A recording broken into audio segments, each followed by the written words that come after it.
ação tá na outra, sei lá, você colocou no EC2 da vida. Mas assim, a possibilidade, não, agora o web app tá mais barato do que o EC2, vou migrar de uma para outra, existe um nível de maturidade de algumas coisas que vão ter algum custo atrelado. Então, por exemplo, seria fundamental trabalhar com uma filosofia de infraestrutura como código. Então, seja utilizando a linguagem um lock-in aí de cada nuvem, né? Sei lá, vou usar o específico da AWS, o específico da Azure, ou não, vou já construir em cima do Terraform, por exemplo. Mas mesmo no Terraform, você vai ter especificidades de cada uma das nuvens. Então, você vai ter que escrever um código para cada uma delas e deixar aquilo pronto para que, caso seja necessário, você vai ter sua infraestrutura como código e conseguir chavear isso. Por exemplo, o seu código, talvez você vai ter que mudar a abordagem dele. Às vezes você está fazendo uma coisa muito vinculada, por exemplo, para um web app, e aí faz mais sentido você construir um container com Dockerfile, que seria mais fácil de migrar de um lugar para o outro, né? Então eu acho que ter esse tipo de agilidade para migrar de ambiente envolve uma maturidade em vários outros aspectos do desenvolvimento do código que também tem o seu custo. Isso, inclusive da própria organização onde você está inserido, né? Porque organizações maiores tendem a ter uma certa inércia maior para poder vencer esse tipo de desafio. Existe todo um processo de governança que está definido e fazer essa evolução entre nuvens, usando às vezes alguma coisa de infra como código, igual você falou, Chagas, depende de passar por todos esses processos de cada organização. Muito bom, muito bem colocado, Dudu. Esse aspecto da governança, né? Eu vejo muito, principalmente o desenvolvedor mais jovem, desconsiderar isso. E quando você está numa corporação maior, ela é fundamental. Então, vamos supor, eu tenho uma empresa que toda a questão de acesso é dada via Azure AD. Então, a gente está ali na nuvem da Azure e está tudo acoplado. Quero migrar para a AWS? É possível, o YAML da Azure, inclusive, tem conector para o AD. Mas você vai ter que ter esse esforço, né, de fazer ali a federação entre os dois. E tem que sempre lembrar desses outros aspectos, digamos, não funcionais, né, da construção de uma arquitetura. O Léo citou ali o Arc e o Anthos. Até a própria Google, acho que viu, tipo assim, ela não tá conseguindo, tá muito atrás ainda, ela tem uma abordagem que é muito tipo assim, deixa eu fazer as coisas da forma mais livre possível para o cara conseguir vir para cá ou sair daqui meio que, tipo assim, falando, olha, eu sou mais livre, blá blá blá.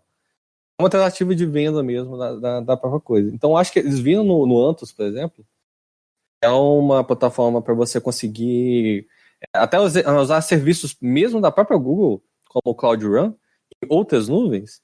Eles viram como uma saída para eles conseguirem organizar esse sonho, né? Tipo, você conseguir ficar mudando de cloud de acordo com a necessidade. O Anthos e o Arc veio meio que para suprir essa necessidade. Assim. O Anthos está em GA, ficou GA esse ano, no início desse ano.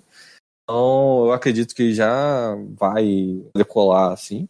Pelo menos ele está sendo muito bem falado, por quem está sendo utilizado. A questão é que algumas empresas, a gente estava até mesmo comentando sobre o Twitter, por exemplo.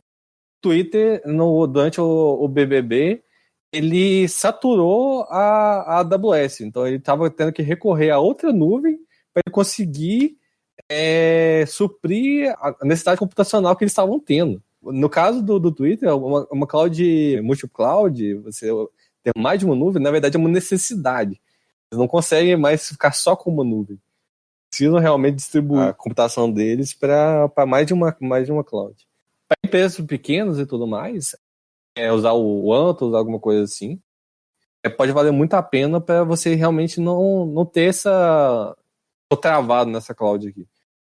Então, eu acho que até é um problema que a gente tem em algumas nuvens, é que dependendo do serviço que você está utilizando, você fica meio que travado naquele serviço. E isso pode ser muito perigoso também. Você está citando aí ficar travado, né? O termo normalmente até em inglês que é muito usado é do lock-in, né? Que é justamente em relação a você ficar amarrado com uma nuvem específica. Mas vocês acham que existe lock-in zero? Ou isso é uma utopia? Qual que é a sua opinião em relação a esse tema especificamente? Até pensando no próprio Antus, mesmo que você usar o Antus, você está fazendo meio que um lock-in na ferramenta que é o Antus, né? Então, mesmo se você utilizando uma ferramenta que é para evitar lock-in, você está fazendo esse tipo de lock-in.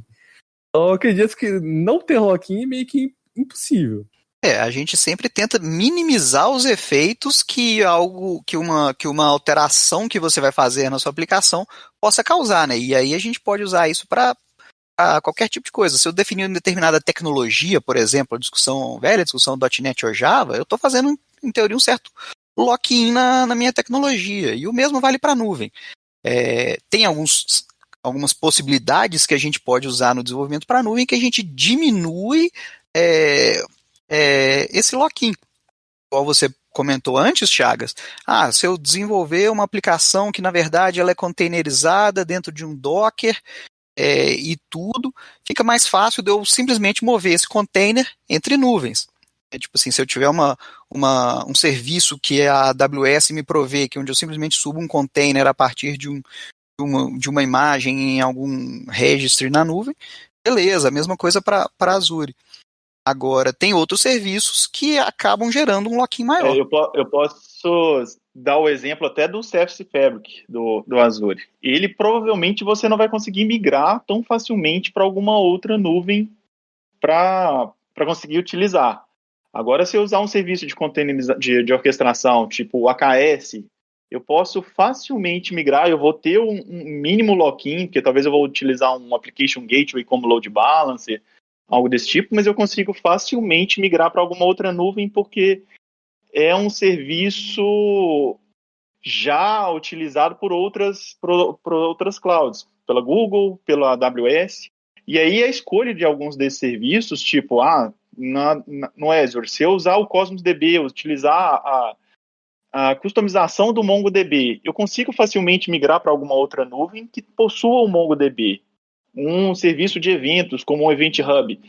Eu tenho a opção de escolher ele sem ser no modo Kafka ou com o modo Kafka. Se eu utilizar com o modo Kafka, talvez fique fácil e bem desacoplado minha aplicação para poder talvez utilizar um serviço Kafka em uma outra nuvem. Então, essas pequenas escolhas de serviço, eu acho que fazem toda a diferença. Realmente, lock-in zero é uma utopia. Eu acho que isso não existe e a gente não consegue. Já existe um lock-in no próprio sistema operacional que a gente está usando na nossa máquina local. Então, isso se aplica para a nuvem também facilmente. A gente não consegue ter esse lock-in zero. E sim ter algumas boas práticas. Eu acho que é até perigoso, né?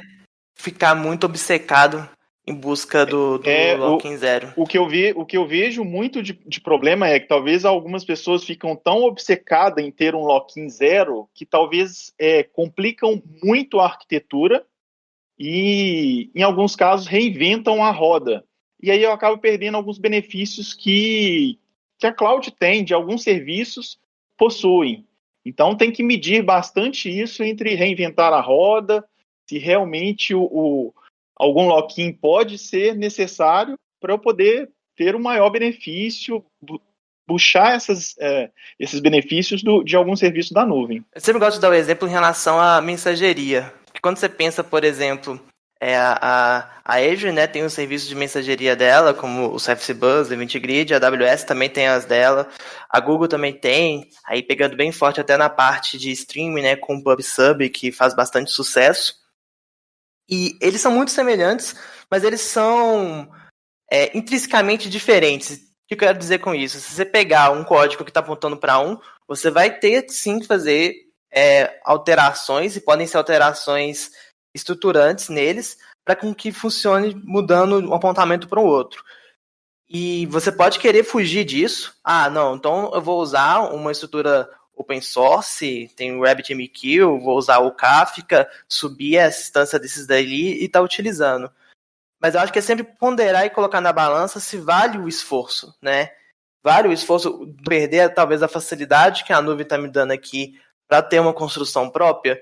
Então, aí você pode fazer o paralelo até com telemetria, né? Tem o stack open source muito famoso, né? Com Prometheus, mais Elasticsearch, mais Kibana ou Grafana, aí muda talvez o visualizador da ponta, para poder substituir as ferramentas, digamos, proprietárias de telemetria e acompanhamento de sistemas. Dá para você construir coisas incríveis com esse stack. Ou você pode ativar o Application Insights e já tem ali tudo pronto na sua frente. Eu acho que vai de cenário para cenário, né? Não existe a solução pronta para cada um. Vai ter alguns que construir o stack com Prometheus, mais Elasticsearch, mais Kibana vai ser a melhor solução, e outros que ativar ali o botãozinho do Application Insights vai me atender muito bem e eu vou ter um time to market necessário para entregar a solução, né? Então é sempre bom ponderar essa busca aí para fugir do lock-in ou não. Isso aí você vai complementar exatamente o que eu ia falar, que é o que é importante nisso aí, a gente conhecer também os serviços disponíveis em cada cloud, né? Tipo assim, a gente entender o que tem lá, no mínimo as abstrações que cada cloud provê, para a gente conseguir acabar escolhendo o melhor caminho e a melhor forma, né? A gente tomar essa decisão informada sempre.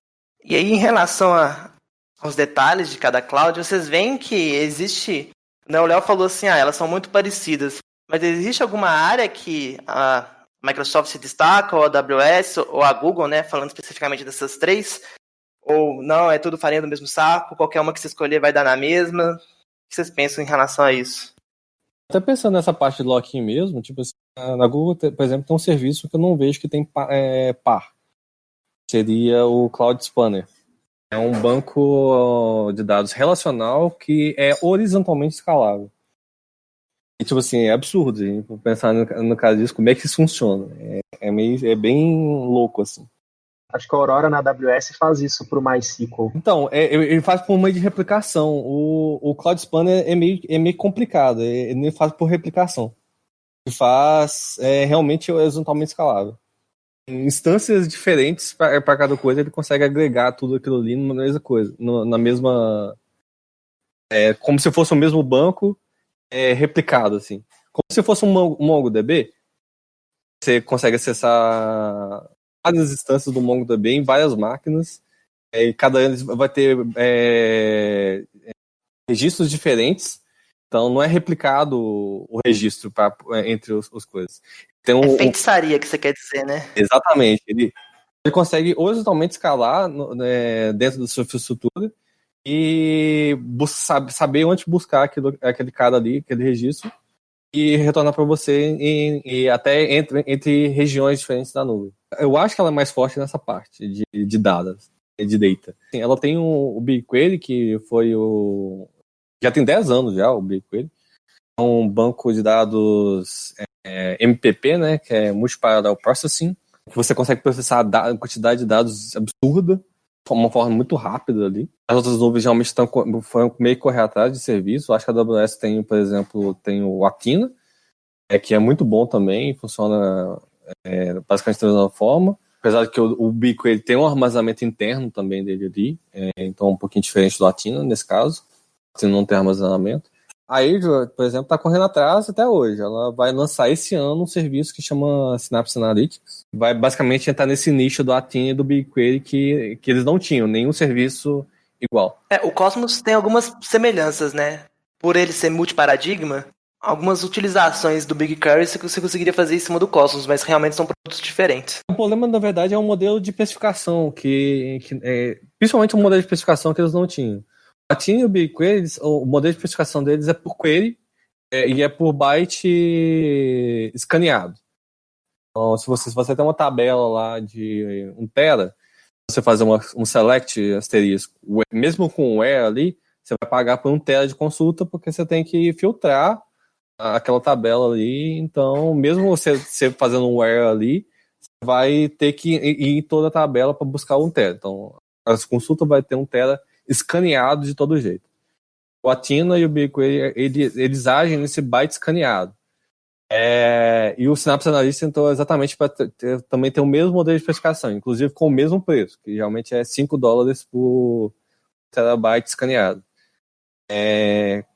esse tipo de meio de tipo assim, como funciona essa especificação, é bem diferente por causa que é serverless, né? Então